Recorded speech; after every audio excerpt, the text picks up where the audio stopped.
to the worlds we're hitting.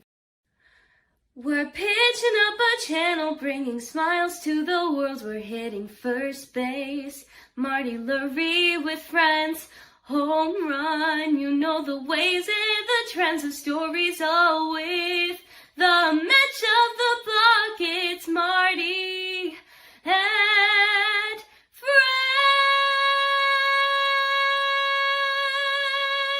Marty and friends. All right, great to have you with us tonight.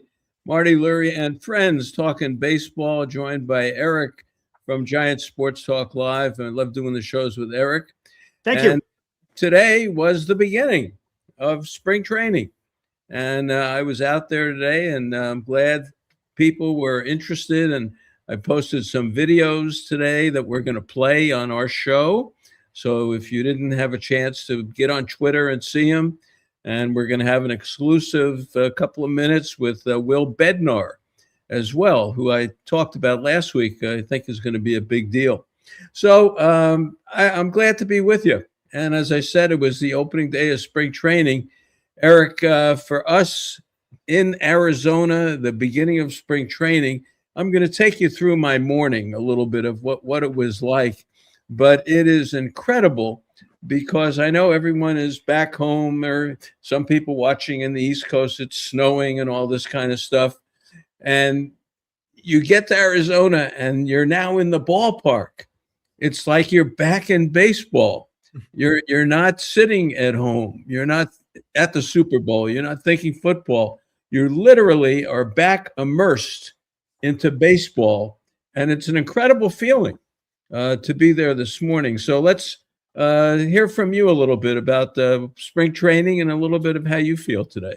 Yeah, I tell you, it's you had a fantastic World Series, right? I mean, that was just an absolute incredible World Series. And then, we go through the motions of the offseason. You got the general manager, you got the winter meetings, you're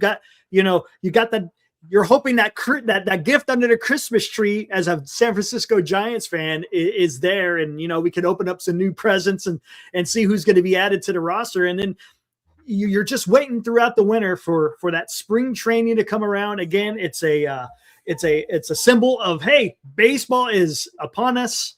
It's not going to, and hey, it's going to be here quick too, right, Marty, with the WBC. Next thing you know, it's March 25th.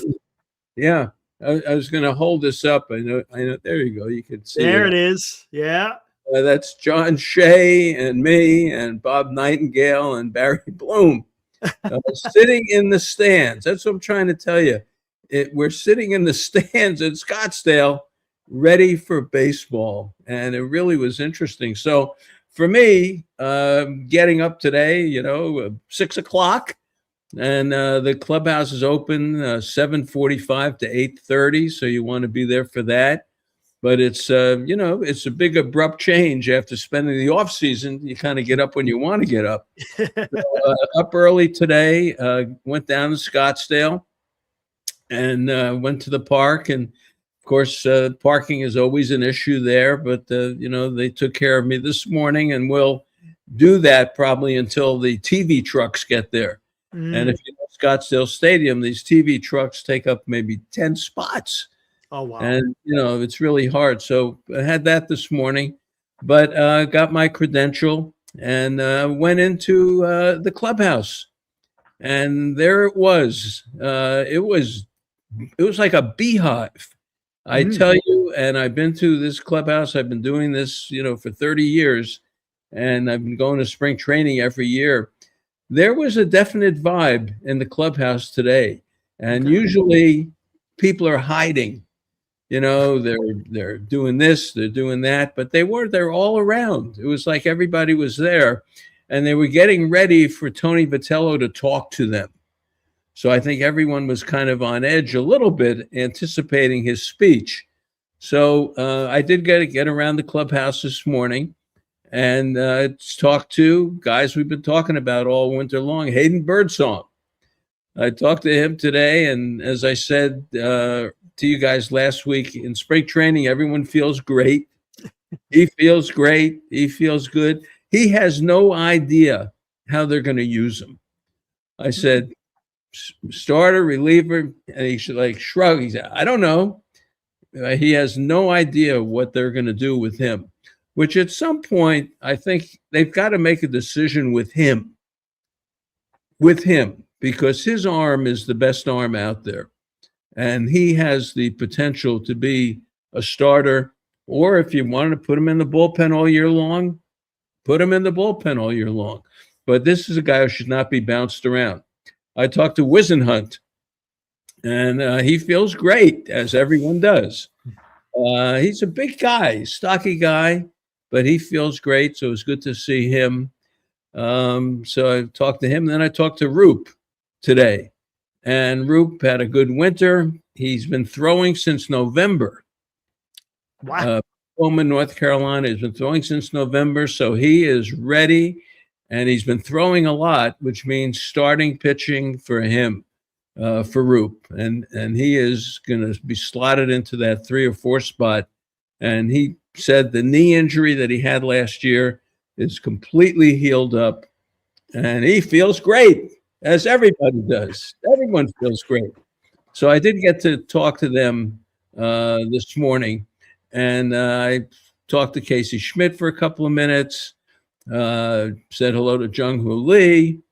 Eldridge held court at his locker, and so did Chapman, too.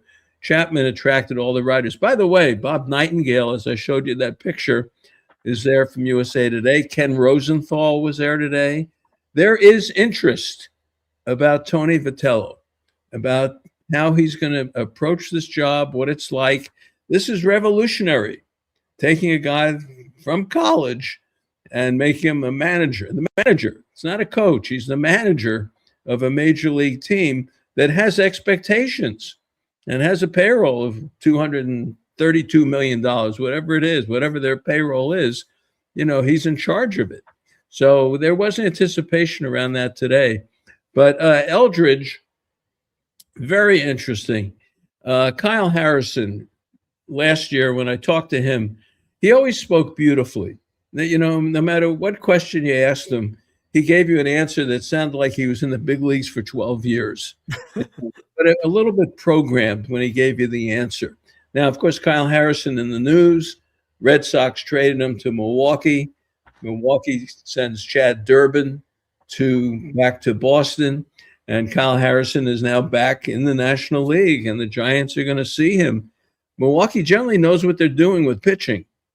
They generally do. They really do. And we'll see what happens there. But getting back to Eldridge, when he speaks, it's like Kyle Harrison, except he's really speaking. It's not programmed.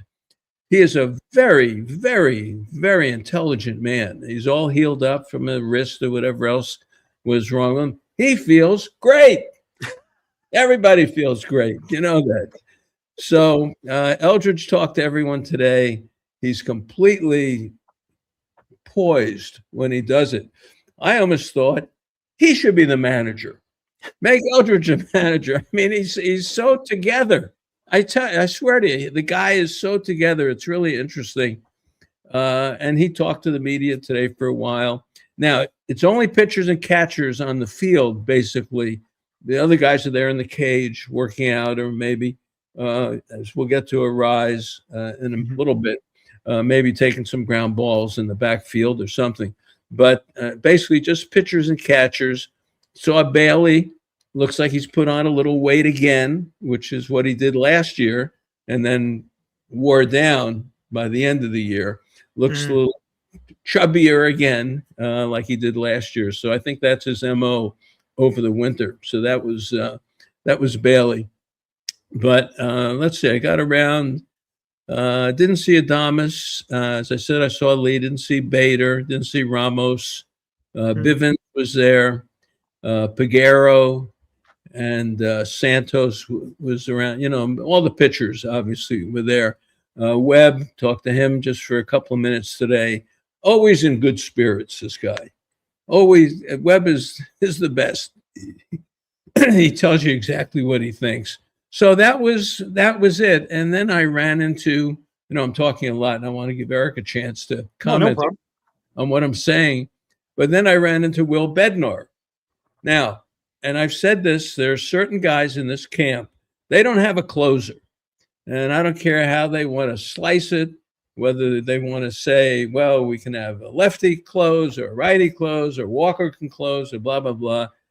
They really need a guy who's built for that and has done that in his career, not making somebody a closer. Bednar is a closer. He was a closer at Mississippi State, and he was a closer in the minor leagues for the Giants, but he always had a bad back. So he's healthy, and he's here in the major league camp. And his brother is David Bednar, who was traded from the Pirates to the Yankees last year. So it runs in the family. So I think, first of all, let me ask Eric, comment anything you want to say about what I've said. By the way, Danny from the North Cal Sports Network is going to join us about 6:15 or so, and we'll get some of his thoughts on today. But go ahead. I'll let you speak for a while. You were mentioning there's a different vibe. Is it more positive? Are they a little bit more coming out of a shell, so to speak? What is the main difference when you talk about vibe? Yeah, they look confident to me. Okay. And again, it wasn't guys who were rehabbing or anything like that. They walked around like they belonged. And maybe it's another year in the major leagues for Casey Schmidt or for Bailey or for some of the pitchers, for Roop and a guy. They were not walking around like, hey, gee, this is big league camp. Well, Bednar was a little bit, but, most of them, this is, big league camp. What is this all about? No, they look like they belonged today.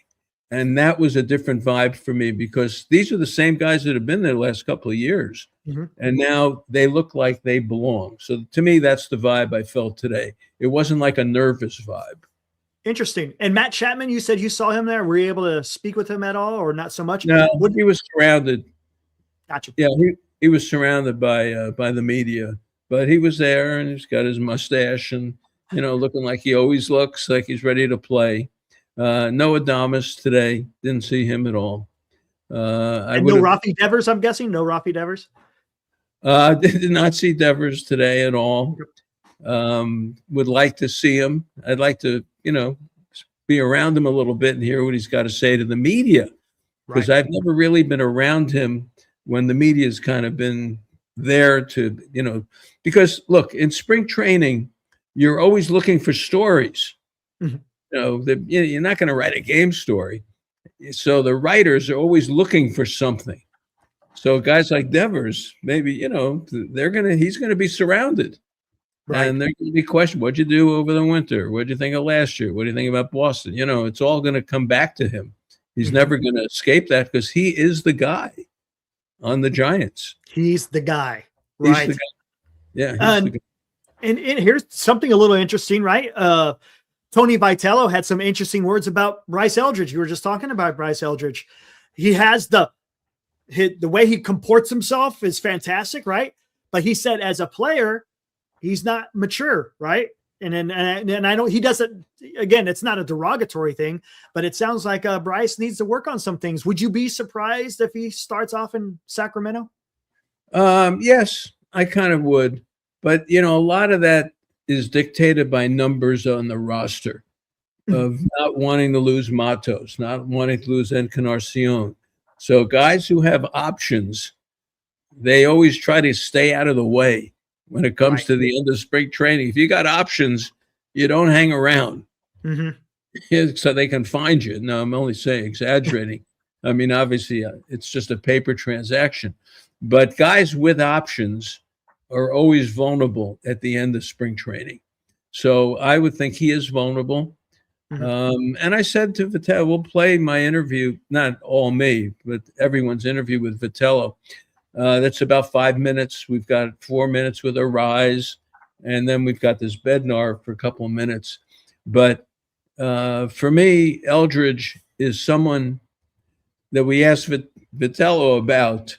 And you're right. He said he's a mature kid, which he is, but as a baseball kid, he's really got a ways to go. But look, that's why Vitello is here, to work with a guy like that. That's like a college guy for him. And so we'll see what happens with that. But that's my take on Eldridge. He's here, and he'll have to have a darn good spring to stay here. That makes sense. Yeah, because last year, right, in this spring, he had that one big moment, right? His first at bat, 450 feet, right? Yeah, and then after that, it was kind of not a whole lot after that. So that would be an interesting storyline to watch. Yeah, he struck out like 12 times in a row or something after that. Yeah. But let's do this. Let's take a short break. Is that all right, Eric? Sure, we can absolutely. queue up a couple of our spots. And again, we haven't redone the spots yet. So, they may be a little dated, but these people do help us a lot. And then when we come back, we'll hear from Will Bednar, and you will enjoy hearing from Will Bednar. So go ahead, Eric. Here we go. Fans, joining us is Grant Power, President and CEO of Nations. Grant, last year we talked about the amazing breakfast at Nations. I'm going to ask you this. What's your favorite lunch? You know, I'm pretty split. I guess I'm kind of like a pitcher who has two favorite pitches they like leaning on. I'd say half the time I do the hamburger and half the time I do the wild salmon burger. It really depends on which protein you want. We love our beef supplier in Northern California. We've been with them for decades. We test our beef all the time. We sell ocean caught wild salmon. Friends don't let friends eat farm salmon. It's absolutely delicious. You know, to mix it up, I guess it's like a pitcher who has a two-seamer and a four-seamer, or maybe a four-seamer and a cutter. I actually go grilled onions on my hamburger half the time and raw onions the other half. Today at lunch, I got the French fries, but half the time I get the onion rings, and I had a wonderful slice of pecan pie. There's something for everybody, whether you like hot dogs or grilled cheese. It's really up to the individual what mood they're in, but my go-to is either the beef with the hamburger or the wild salmon, which is absolutely delicious. Wow, I love it. Grant Power, President, CEO of Nations. Grant, thanks so much. Pleasure being on. Fans, Bridge Bank delivers their clients full relationship banking, including treasury management solutions and global market services. Bridge Bank offers financing solutions to businesses for their working capital, equipment, and real estate needs. This is very important in today's world. Fred Voss is the Senior Managing Director of Bridge Bank's commercial lending efforts in Northern California. He has commercial banking teams in San Jose with Jesse Garcia, San Francisco, Oakland, Cheadle, Cordova, and in Pleasanton. Bridge Bank, it's like banking at home. I can't say enough about it. All right. Very good. By the way, Nations open in San Francisco now at Fisherman's Wharf. And Bridge Bank, you'll hear more about Western Alliance Bank this year. And that's the parent company of Bridge Bank. And spoke to Fred Voss today. Great guy, Fred Voss. They've supported us for a long time. All right. This is Will Bednar. Now, I'm telling you, there's some people in spring training. Eldridge is one of them. Bader's another one. There's so many guys going to the WBC. I mean, it's ridiculous on the Giants. This guy is going to get a shot. And if he can pitch the way he did in college, he's a first-round pick of the Giants. He's a closer. So here's my conversation with Will Bednar. All right, fans, Marty Lurie here with Will Bednar. Boy, if there's a guy I want to see in this spring training, it's you. And as I said to Mississippi State, I saw you. I said, this guy can go now to the major leagues. And finally here in 2026, you're here. Will, how are you? What do you want to accomplish this spring? What's new? I mean, I'm better than I deserve. I'm really excited to be at Big League Camp this year. Really just trying to come in and do whatever I can to stick around as long as I can. Well, the key to life is health. You know, that's the story. How is your health and what's been going on with you the last couple of years? Coming off, I had 2 years of kind of an on and off back injury, and now it's nice kind of being on the other side of that, and actually feeling great coming into spring training, and being excited and ready to go. You know, Jim Palmer years ago told me the toughest outs in baseball are 25, 26, and 27. You've been there. If you're on this team, I'd love to see you get that chance. What is it about the last 3 outs? It's, obviously the biggest. I feel like everyone kind of ups their game for those last 3 outs. So it's the, highest pressure and most important, and being able to watch, my brother throw in those opportunities. It's really cool, and I kind of know what it takes to kind of get those last 3 outs. Boy, let's talk about your brother a little bit. I mean, come on, from the Pirates to the Yankees. Now, I grew up in Brooklyn. The Yankees aren't it for me. But how about that? What a life he's had there. Yeah, it's so crazy. It's like, you know, coming up with the Padres and then getting traded to the Pirates. It's kind of a dream come true, you know, having him close to home. And then, you know, obviously getting traded to the Yankees was kind of bittersweet because, you know, we love playing for the hometown team, but, you know, now he's got a chance to, you know, consistently play the playoffs and you know, play on like such a, you know, a storied franchise is crazy. It still like doesn't even sink in sometimes that he played for the Yankees. You know, your Mississippi State, long legacy of Mississippi State for the Giants. Jeff Brantley, Will Clark, Yeah. people like that. But the manager is Tennessee. I went to Florida. Come on, man. The SEC is taking over. What do you think about the new manager? I'm excited. I had some bad memories with Tony. We played them in the SEC tournament and got 10-rolled. So that was my last memory of playing them. So it's nice that, you know, we're wearing the same uniform now instead of two different. Well, it's good to see you here. I know a lot of people, and I've said it on the show, I want to see you pitch because this team needs a closer or someone in competition for that closer spot, and you can do it. So I appreciate you being on. Thank you. All right, that is Will Bednar. More coming up. All right, that's Will Bednar. What do you think? That was great. He looks like he's ready to go. I thought he was a little bit longer in the tooth, but he looks pretty young. So Yeah, he's a kid. I think he's 26, 27. 27. Yeah. 27 on the chat. If you're on the chat today, let me know what you think about these people, these interviews, and you know, your take on it. But he's in good spirits. And again, when you see baseball players that are happy, it means that they're usually feeling pretty good. That makes sense. Yeah, because he was battling. He talked about it, right? He was battling that back injury for the longest time, and we were like, "Is he going to be a bust, so to speak?" You know, not because he doesn't have the talent, just because of injury. That happens. Yeah.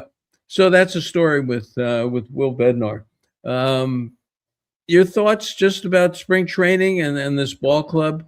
You know, let me say this, Eric, and put it this way: we've dissected the off season.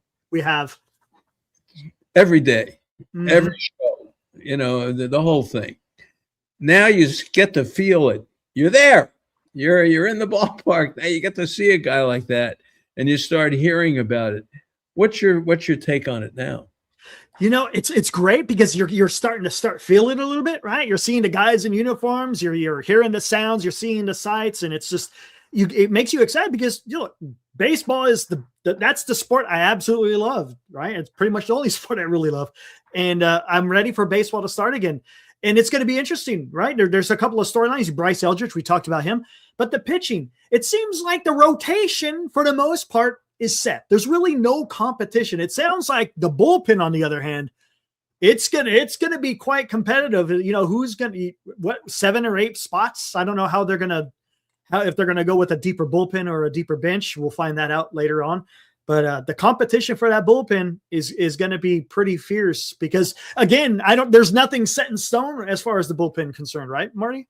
Right. Well, the lefties, I saw Gage today. I saw Henches today. I saw Miller today. Let me tell you something. Henches and Miller, they could be Super Bowl guys. I mean, they look like linemen. I mean, seriously, they look like tight ends. You know, they're two big guys. Gage not quite in that range. But the left-handed relief, they've got, and I saw San Martin, I think he was the other one, saw him today. They've got some lefty choices here. And these guys have got to come through. You know, it's not like they've got, you know, Jesse Orozco, you know, or Javier Lopez or, you know, Jeremy Affeldt, guys who have been here for, you know, they're 35 years old. We know what they're going to get. These are some guys you're not quite sure.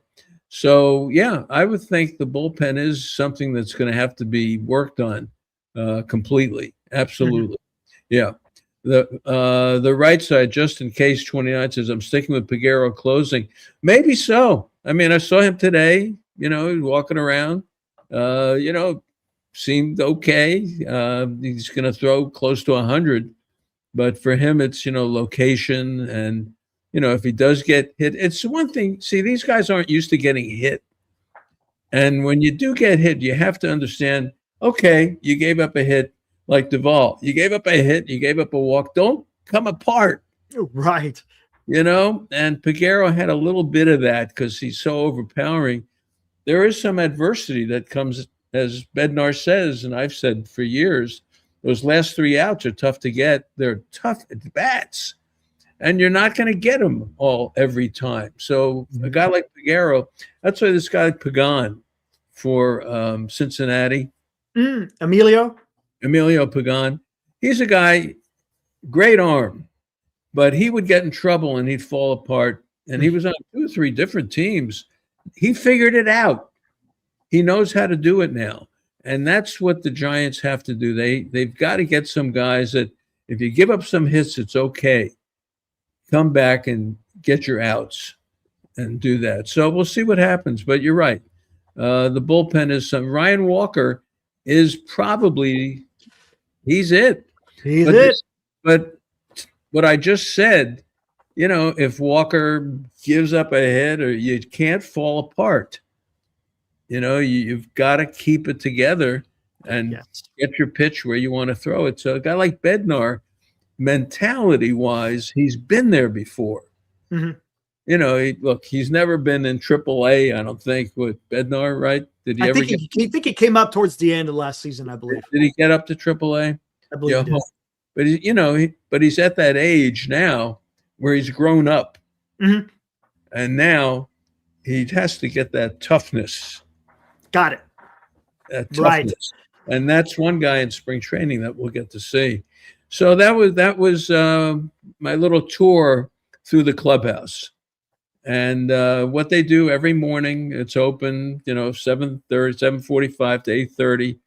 Then you go to the dugout, and there's Susan Slusser, and there's Maria Gordado, and Justice De Los Santos, and Andy Baggerly, and Barry Bloom was there today, and Nightingale was there today, and Ken Rosenthal was there today. Alex Pavlovich was there today. I was there today.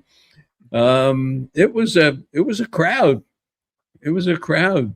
And Vitello is a story. He is a story. So it's a good segue for us to do a short break. Here we can. And then we'll come back. And it's about 5 minutes, but you're going to hear Tony Vitello. Now and I'm going to comment on this when we're done with it. So listen to his answers and keep in mind, he's never been through this before. So you're going to appreciate the 8 or 9 guys standing around him, peppering him with questions. This is the big leagues. It's the only way I can say it. So we'll take a very short break, come back it's about 5 minutes of Tony Vitello talking to the media today. All right. We'll just play one ad and we'll be right back. Okay. Thanks. It's been a pleasure working with Rick Robin this year. Rick Robin, ROBBEN, NapaConstruction.com. Rick, the last time you were on with us, you told us about kitchen and bath remodeling, but there's a lot more going on up in your area.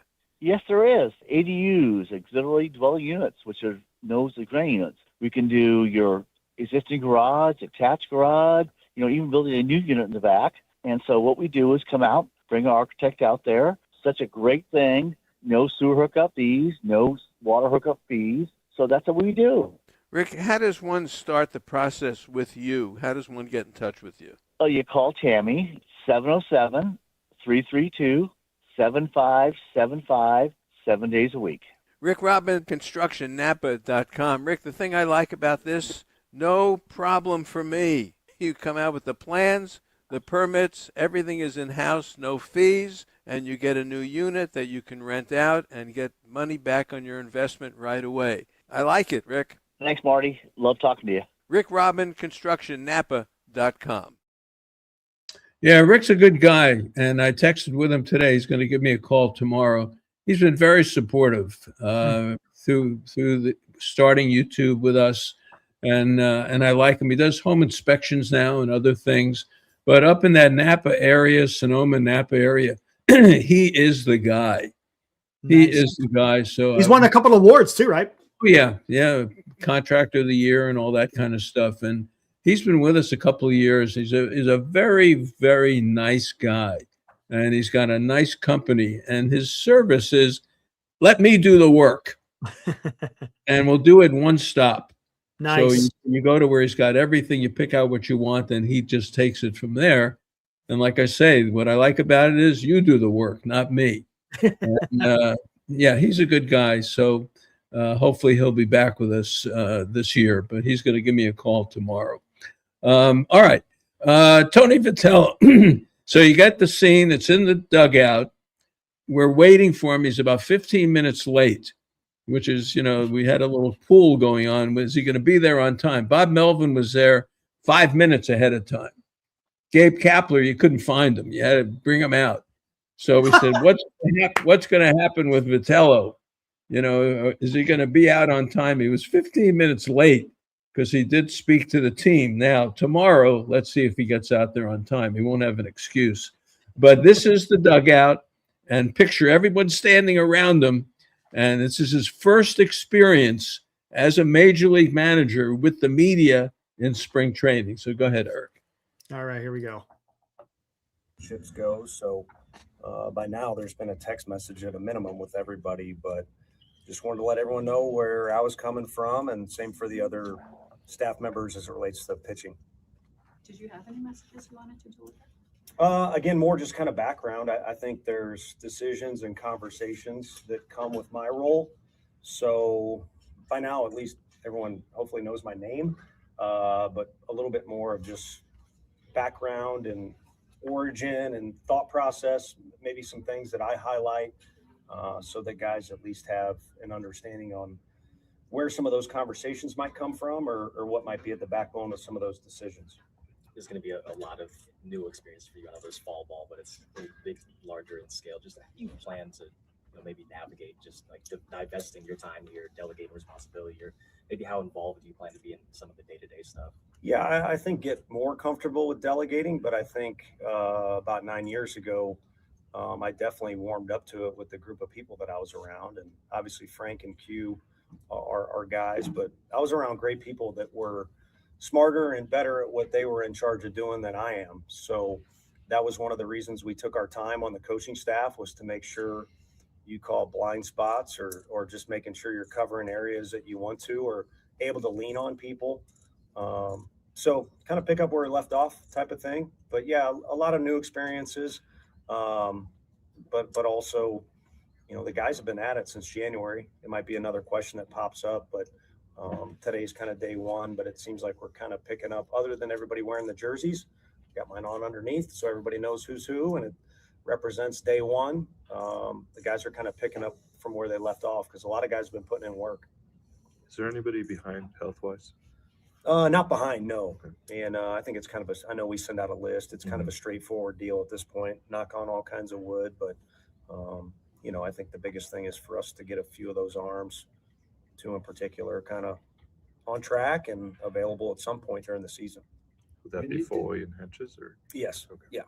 When you did these media scrums down there, how many people were in it? Similar amount, to be honest with you. That was an interesting part of the hiring process was, the media is it's a huge presence in Knoxville. And then also in the SEC, you want to talk about scrutiny. That's those people's lives down there. So they want to know everything. And of course, there's high standards in the league too. So it was similar. Obviously, there's differences. But you're used to this. Yeah, I don't think I've ever sat down and like campfire approach where everybody's sitting around like here. We can bring marshmallows. That'd be good. The sun's not out, so it kind of feels like it'd be fitting. But no, some similarities, but obviously there's a little bit of variance here. Did you get any feedback from any of the players today after talking to them? No, when we got done, Justin Message talked to the team. Wash had a quick point to make. Christian Wonders did as well.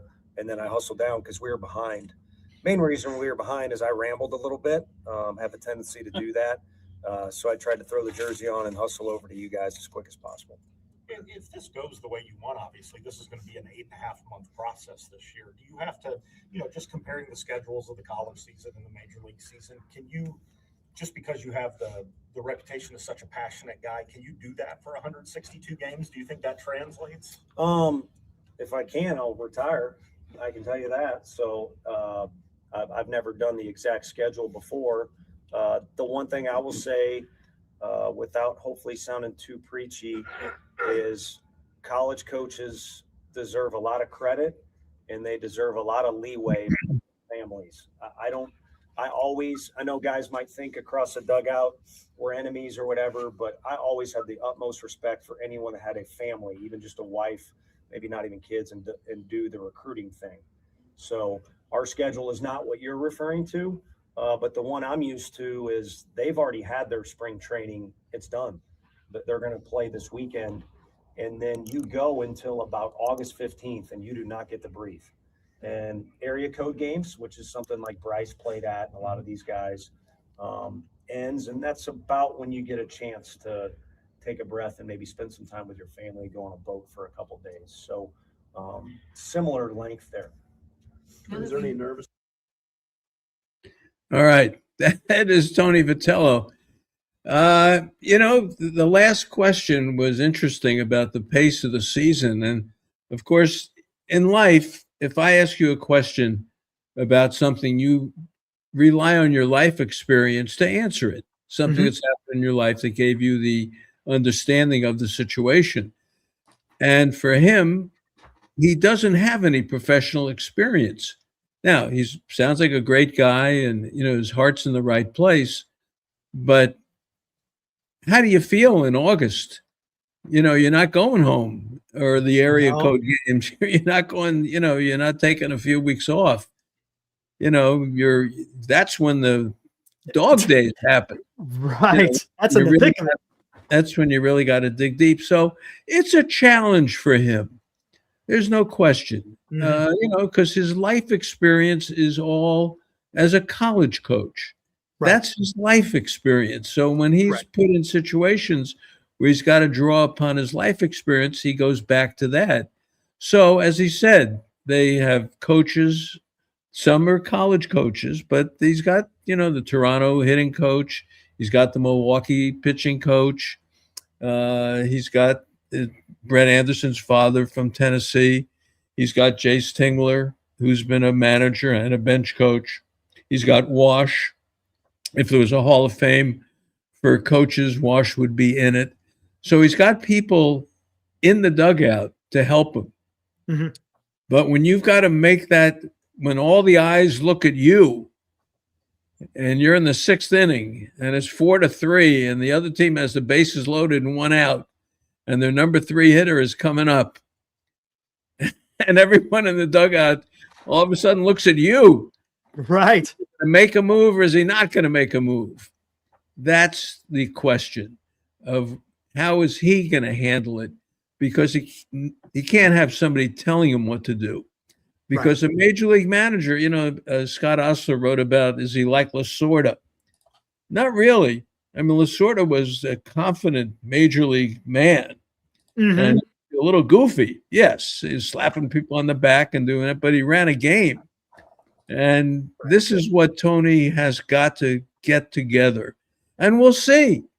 I mean, that's the beauty of it. I think there's a story every day, but let's get some of the. We got Dan in the green room. You want to bring him on? Yeah, absolutely. Yeah, let's do that. Let's bring in Dan from NorCal Sports Network. Here he is. Hey, what's up, Dan? Hey, guys. How are you?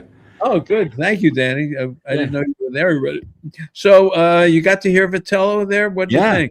I love it. I love it. I think, that last question, I did hear it today when you posted on Twitter. So that's the second time I got to hear it. But I think what Tony was trying to say in a humble way is, look, he could have come out and said, I travel more as a college coach than I'll probably ever travel as a major league manager. The schedule is a grind for college because those guys, as soon as he's got a day off, no game, he's on the road on some flight to somewhere, recruiting, going into somebody's living room, pitching.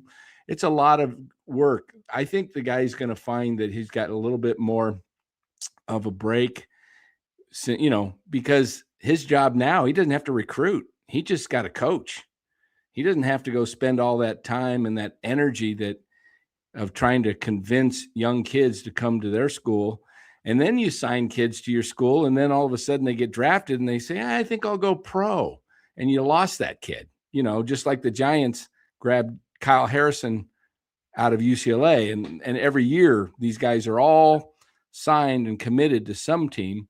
And then these guys got to go back out and constantly recruit. So I think he's going to find the schedule a little bit more enjoyable personally, because it's just, it's not a full, you show up, you get the lineup ready, and you got to meet the media every day and talk to them. But this guy seems to love to communicate. He loves to talk. So I think he'll find the media actually somewhat of a kind of, I think he'll enjoy the attention in a way. Well, what happens when he loses 7 of 8? That's going to happen. Unfortunately, it's going to happen to every team. And I know he hates losing. We saw the rise of the 49ers last week, right? And Bill Walsh almost quit after year 1 or year 2. He couldn't take the losing. And he was came from Stanford. And so that could be an issue if he's going to have to learn that doesn't matter how good you manage, how good your team plays or doesn't play, you're going to go on a losing streak. Yeah. And I think he'll figure a way out. It'll be interesting, but I loved your interview with Will Bednar, by the way. I think Bednar, I made a prediction that I don't know if he'll be the closer for the Giants this year, but I do have a prediction that he will close a game or two this year, whether it's just an opportunity, whether Walker's not doing the job or Walker's, pitched 2-3 days in a row and can't go. And I think Bednar, you look at his stats, the biggest thing that stands out is, and I believe it's because of mechanics from the back injury, he lost his control. His walk rate, his last year was 6.7,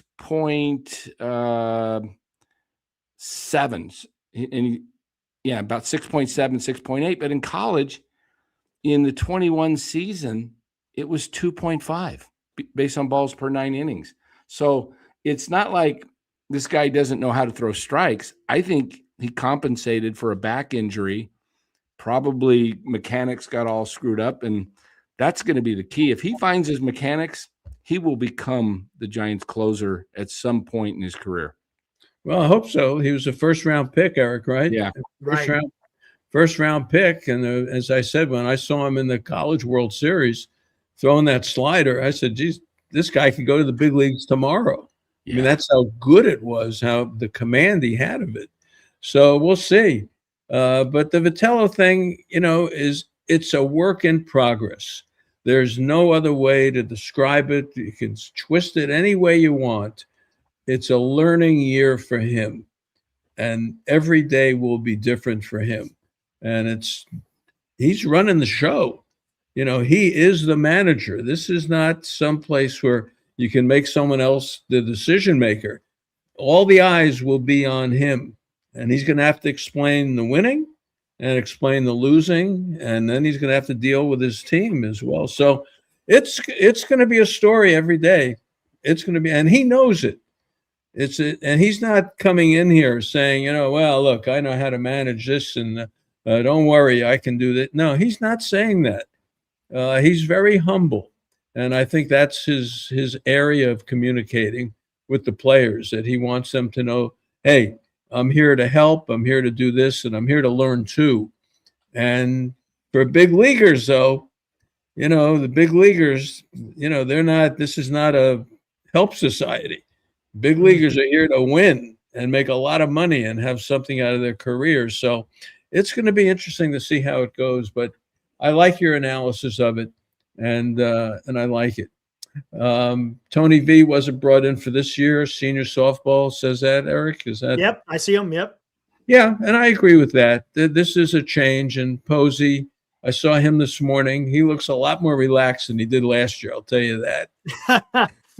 Yeah, he does. I swear to you. He looks like he's got much more together than he did last year, which was really a learning year for him. So that was Tony V today and Will Bednar today. Dan, what do you think about Eldridge? What they said about Eldridge today? I heard your comments as I was coming back from the store, and I was listening about how you said he make him the manager. He could definitely hold court. I've seen him carry himself with just young kids and the way he talks to them. This kid has a presence like he's a 10, 12-year vet. Yeah. Yeah, he's something else. I had a funny thought. You mentioned Henches and Miller, two big guys. Put him and Eldridge and have them, all three of those guys, bring up the lineup card and start showing some intimidation. They'll be real giants, right? I mean, some real giants. Those guys are all 6'5" plus. Oh yeah, I mean Miller is he looks like a football player to me. Henches is a big, taller guy. Yeah, but Miller is a football player. Yeah, and, he's built. Miller is built, no doubt about it. But Eldridge, it's going to remain to be seen how he does. But it's interesting because we looked at what they didn't really do in the offseason, right? They didn't go out and get that big bat. They got a Rise, which is a good bat, a good signing, and then they got Bader, who's probably, he'll probably regress back to more of his normal. I don't think he'll hit 277 in Oracle, but they got him for defense. But imagine if Bryce Eldridge, maybe Buster, what happens if Bryce Eldridge is the X factor? Not to put pressure on him, because I don't think they'll put that much pressure on him. He'll probably bat lower in the order, 7th, 8th, somewhere down there. But imagine if he does what he's done in the minors, because he has hit at every level. Yeah. And so if he continues if he can figure out, he's going to strike out 25, 30%, just mark it down. He's going to strike out a lot. But if he can figure a way to make contact when he does and it's loud, he could be that guy that you thought, hey, we have this missing bat. What happens if this guy's the guy that hits you 240, hits 240, but hits 25 homers in his rookie year? Yep. We'll see. Spring training, a lot of fastballs. He did strike out a lot last year.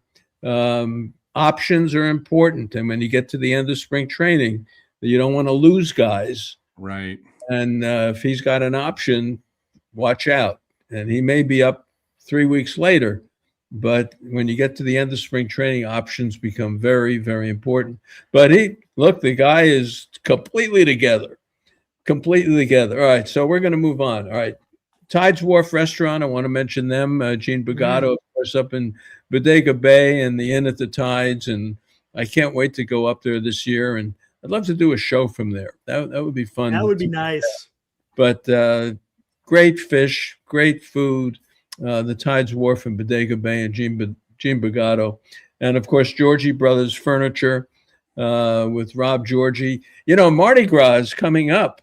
I know, Danny, you're down in Arizona, but Mardi Gras is March the 24th at Original Joe's. It's going to be a big dinner. It's the night before Giants and Yankees open up. Wow. Come on. The energy we're going to have at Mardi Gras this year is going to be off the charts. I lived in New Orleans, Marty. That's why we call it Mardi Gras, So we always give out some favor, maybe a cap or something, but it's $75 a person. You get a full meal, drink, the whole thing, gratuity included.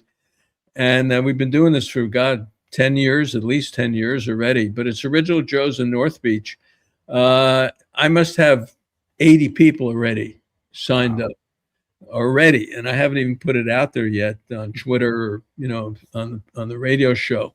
So if you are interested and you are listening tonight, email me, Marty Lurie, Lurie at yahoo.com, and I'll send you information on that. So I want to make sure everyone hears about Mardi Gras. The movie, Baseball Mensch, the Marty Lurie story, is available on Amazon Prime, and it's being shown tomorrow in Boca Raton, Florida.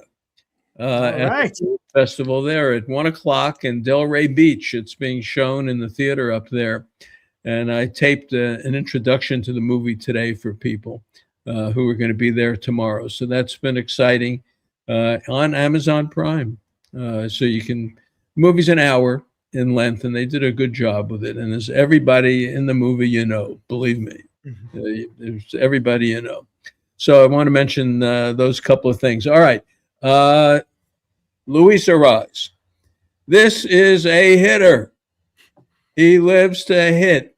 He doesn't care if I'm on the mound or Jack Morris is on the mound or Steve Carlton or Tim Lincecum. He is going to hit. So he was in the dugout today, and I love him. This is exactly what they've needed. And he's not a guy who says, geez, I think I can hit, or maybe I can hit, or boy, hitting's hard. I don't know how I'm going to do. No. This guy wakes up in the morning and says, give me a bat. I'm going to hit. He has no worries. So this is about 5 minutes of Luis Arise in the dugout this morning talking about becoming a San Francisco Giant. This is very enjoyable. I know the accent is a little thicker, so you got to concentrate. But what he's got to say, just imagine this guy getting 600 at bats for the Giants this year. So go ahead, Eric. Especially, I know Chapman, Adames, and Rafael Devers.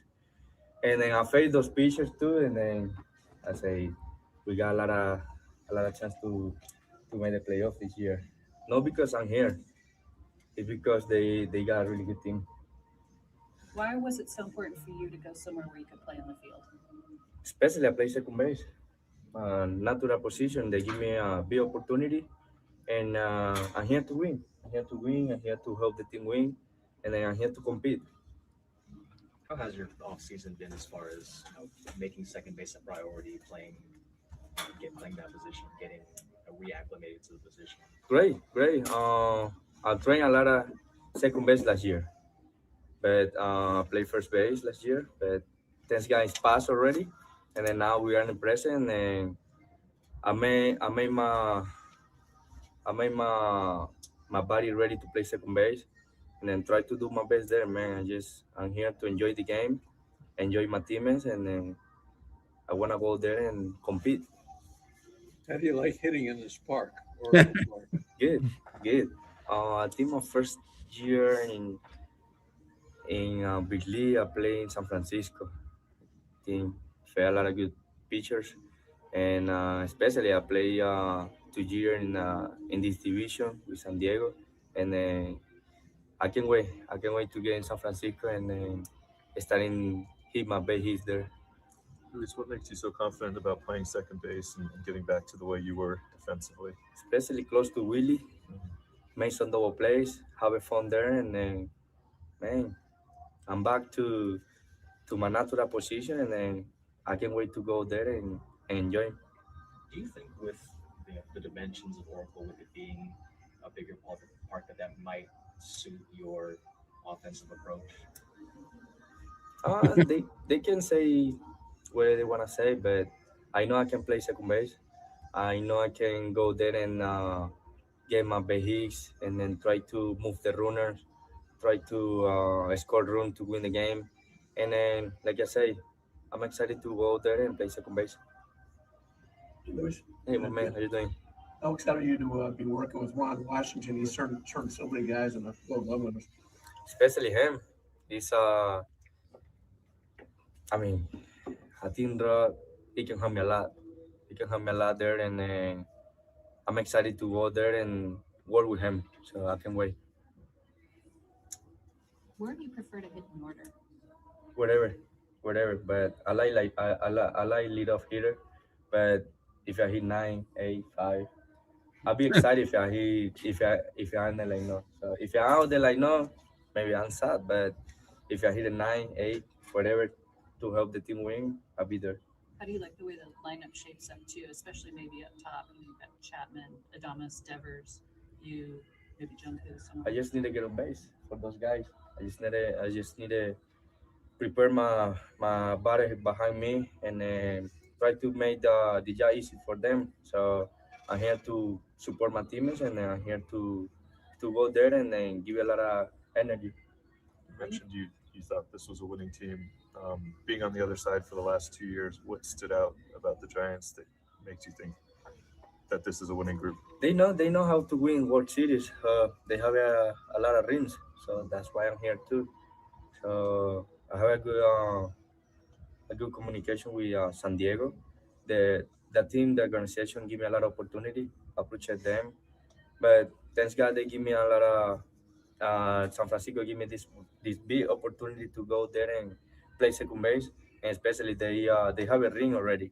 So I never get a ring, so let's see what we can do this year. What do you know about Tony Vitello? Have you talked to him much, and what do you think he'll be like as a manager? He's one of those guys you wanna get on the team because he got a lot of energy. He come from the UN. He's a young manager, and then we talk a little bit, but I think he's gonna be good for us this year. What's your philosophy of hitting? Do you like to take a pitch, hit right away? What do you like to do? Yeah, I like to take pitch. I like whatever. I mean, if I get base loaded and then I feel comfortable taking pitching, I take it. I know I trust myself. I can go there and then take two strikes and then start in 5. And then I don't care who throw. I don't care if he says I young. I have a bat and then I wanna go there and compete. I think we saw a video of you hitting in a Juan Marty shot jersey. How did you get that jersey? My hitting coach, Fran Valdez, he gave it to me, and it's a special gift to me. So I hope Juan Marty shot sign for me one day. All right. Come on. The man oozes confidence, right? He oozes confidence. Come on. What an answer. I love it. I like ooze pitching. You know, I'll take a strike, take 2 strikes, move the runner. This is a hitter. Mm-hmm. This is a hitter. And Yeah, that's hit. Come on. I mean, 3% strikeout rate is incredible. This is what they've needed for a while, you know. But just listen, he's a good guy, Danny. You know. Oh yeah, I've always liked Urias. I've been pushing the Giants to get him for the last couple of years. You know, I was kind of disappointed when San Diego got him because I knew Miami was going to get rid of him, and you know, they jumped on it. You know, AJ Preller over there, but they've got him now. And you know, I'm curious, where would you bat him? You heard he said anywhere in the lineup, he's fine. He likes leadoff, but he's fine batting at the bottom of the order, the middle of the order. He doesn't care. I kind of think that he should be right in the middle, like around 5, just to drive in guys. He hits well with runners in scoring position. His OPS, he's got like a 350 batting average with runners in scoring position, and his OPS is like over 8.5 at times. I mean, you stick him. I think Jung-Hoo should still lead off. That's just my thinking. But what's your guys' take? Yeah, let's see. You know, I like your theory. I kind of like him in the top of the order, moving people around, because he's not going to hit into a lot of double plays, I don't think. And he can move you first to third. He can get people in scoring position for Devers, for Adames, and Chapman, or whoever the 5th hitter is. So I like him in that spot because I think Bader's going to get on base, and you got Bailey, you know, ahead of him. Then you got the 7 guy, whoever that's going to be. So I don't know. I like to lead off, but I understand your point of putting him. You know, he's not a power hitter, right? He's not a power hitter, so I don't know. The benefit of leading off is because the guy gets you into deep counts, so he's going to work it and he's going to help the guys behind him so they could see what this pitcher has. You know, as when he's up leading off. But at that same token, I like him in a 5-hole because how many times last year did we see with a runner in scoring position, less than 2 outs, and they just could not even make contact? It's just not the traditional power hitter. Right. Right, That's but if you sandwich him with, you know, in between power hitters, that helps, I think, everybody. Good. Let's see what spring looks like. Yeah. I don't. I'm telling you, it's going to be a story every day. Good comment, nobody baby 78, Eric. The only thing I would tell Tony, if I had a chance to talk to him, would be just don't put Chapman and Adames back to back. I don't care if it's 2-3, 4-5, 3-4. Just separate those two because they are the same guys that chase bad pitches out of the zone and go up and strike out and kill rallies. You can't have those guys back to back. They've got to be able to figure that out. Somebody in the organization has got to be able to see that. Yeah. Let's get a couple of the comments in. Eric, go ahead. You can. Sure. Let's see. Nobody says took 3 years, but we got him. Hope he plays a decent second base, and we'll be fine. Hopefully, our pitching can hold, and maybe we need to trade for an arm. Maybe that's something to talk about. Trade deadline somewhere around there. Marty, I got a question to ask you. To go back to the options. Do you see Drew Gilbert maybe going to Sacramento and having Matos stay on the roster for the simple fact that he has no more options? Sure, could be. When you've got options and you get to the end of spring training, you don't want to lose inventory. Right. You don't want to give people up if you don't have to. And if they merit being on the team or, not being lost, then the guy with options goes down. That's the way it works. So, yeah, that can happen. This spring training has got so many question marks. It's got a million question marks. Half the team's leaving for the WBC. You're going to have a lot of young players playing, Dakota Jordan, Johnny Level. Who knows who, they're going to bring over from the minor league camp. So we'll see. It's going to be an interesting spring training, especially for these young pitchers, and see how they use them. It's hard to gauge it because everyone pitches an inning or 2 innings or 3 innings. You're not, unless you're being stretched out as a starter, which you will find out by the end of spring training if they're doing that. But for the first couple of weeks, everyone just pitches a couple of innings. So, it doesn't really matter. It's just getting in shape. But boy, I love Arise. I liked hearing Vitello today, and he's going to be there tomorrow. And people are going to ask, what did you see? And who did you see? And if you're thinking about the lineup, now they're going to start asking him questions. So it's going to be fun. It's going to be fun.